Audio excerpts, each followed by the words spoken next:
city breathes easier. We are bringing the oldest fight in India to you, Delhi versus Mumbai.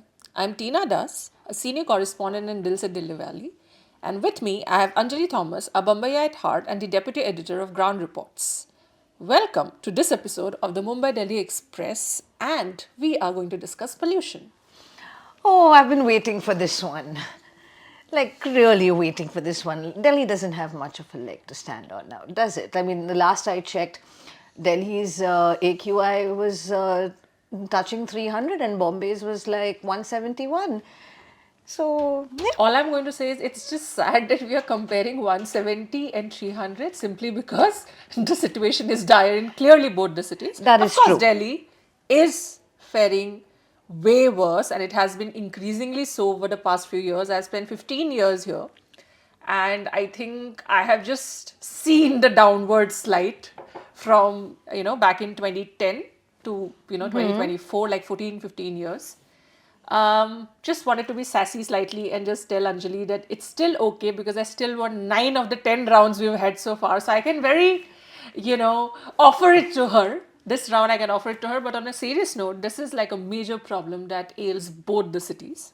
To different degrees, but definitely ails both the cities. Yeah, I think so too. By the way, just to clarify, Delhi did not win 9 of the 10 rounds, maybe 1 or 2. But going ahead, October in Delhi is my favorite time of the year.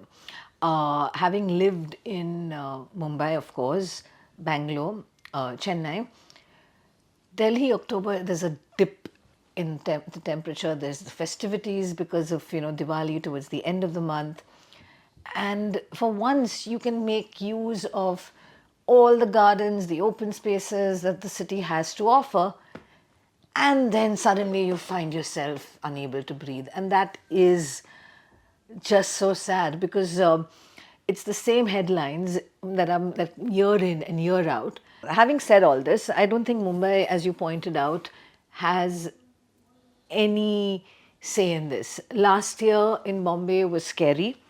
Now, technically, Bombay should not have any pollution problems. It is a linear city. It is next to the coast. It does not have a severe winter the way Delhi does, because of which the pollutants hang heavy in the air. Mumbai doesn't have any of these problems.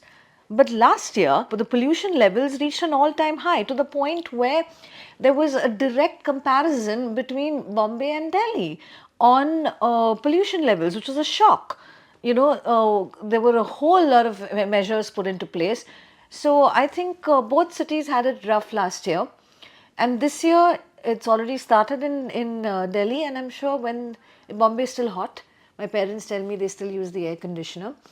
I think that when when Bombay temperature start to drop, we're going to see something similar in Bombay as well.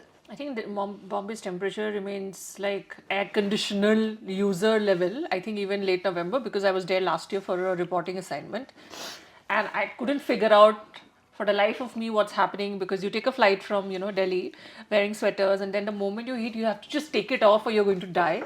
And earlier it used to happen with Bangalore as well, to be fair, when I used to go ages before sometimes to meet my friends.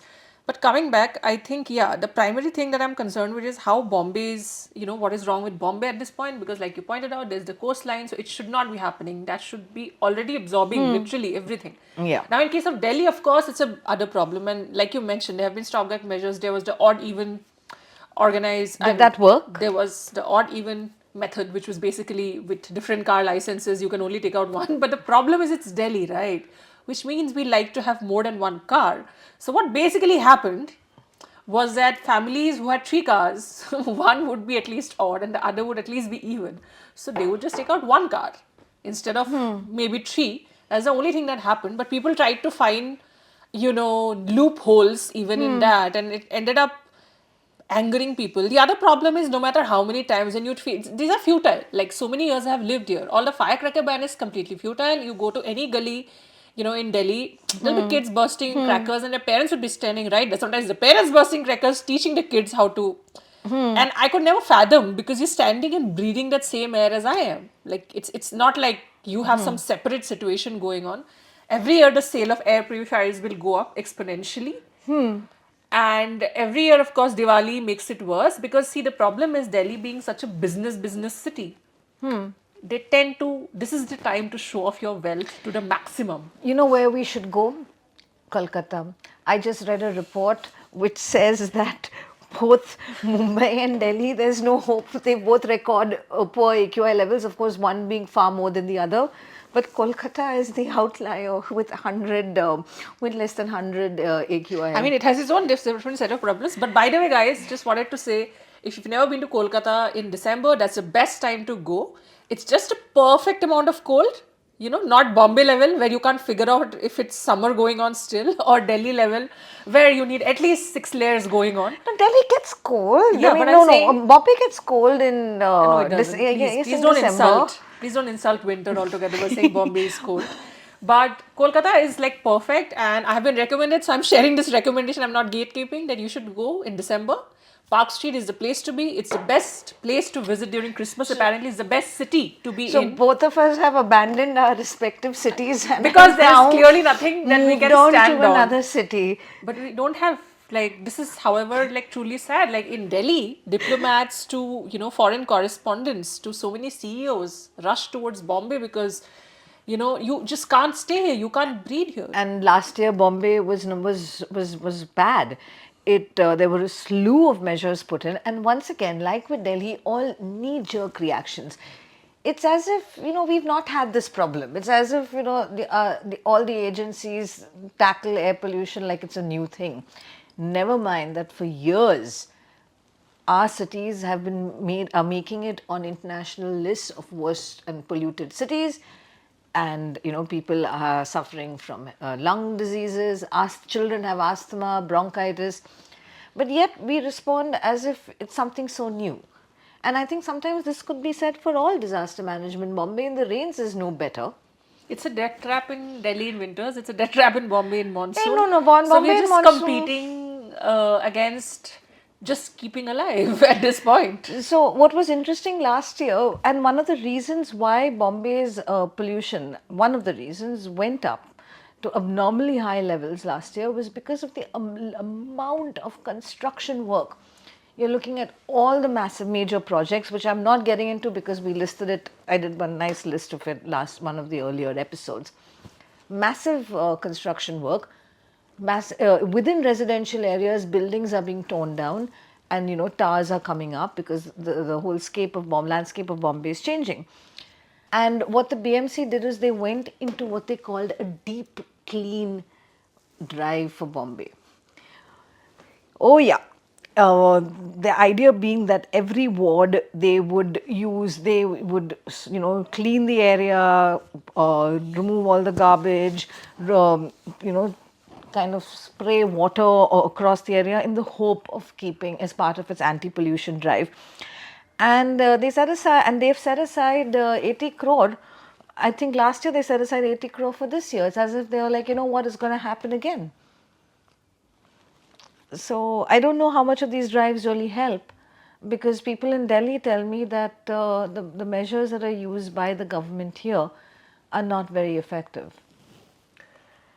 I think all that governments have been doing in individual states are just playing the game of, playing the blame game basically, because everybody wants to put the onus on some other body and say that it is their initiative to control, or that it should be their initiative to control this, or you would conveniently put it on people. I'm not discounting that fact. Like I said, I have seen people, busting crackers when you can't see anything and it's not fog. So that what has changed is that 14 years ago, it used to be fog. Now it's just smog. And then you've got stubble burning. Yeah, of course. That's why I said, Delhi government would end up now going at Punjab government, but now the fact is both the governments are of the same political parties, and let's see what happens this year again. But primarily I'm saying cities have become death traps, and the two most prominent ones are death traps in their own unique ways, almost reminded of Tolstoy, right? All happy families are... And so clearly all big cities are death traps, each unique in their own way. Shouldn't be laughing, but this is morbid laughter at this point of time, as somebody who literally had to take an off yesterday because my throat stopped functioning altogether. And there was so much dust. I had gone house hunting for this particular, we were on a bike, It was much later I realized me and my flatmate, we are both sick at this point. He has proper fever, and I have difficulty in breathing. I have like this constant pain in my throat, and we realized all over that area, it's construction. Yeah. And even though, again, Delhi government stops construction around this point, but sneakily in those unregulated spaces that you have in Delhi, in andar galiyon mein that we say, it continues unabated. It's like we somehow behave like air is segmented. So if you're doing something in one pin code, it doesn't land in another pin code. Like we like to behave like that. It's how Delhi people and people behave in bound house, right? We are doing it inside our house. Yeah, We yeah. have not done anything in your house. I think people behave like that about the air as well. And I think we'll wrap this up. And I'm going to repeat what I've said, I think, in so many other podcasts that we've had, that I think whether it's Delhi or Bombay, we deserve better. That really sounded like the statement on dating apps. But on that note, On that we note- are saying bye. And I hope you guys have had a great Diwali. And I hope you have had a lot of mithai. And we wanted to wish you happy Diwali from us.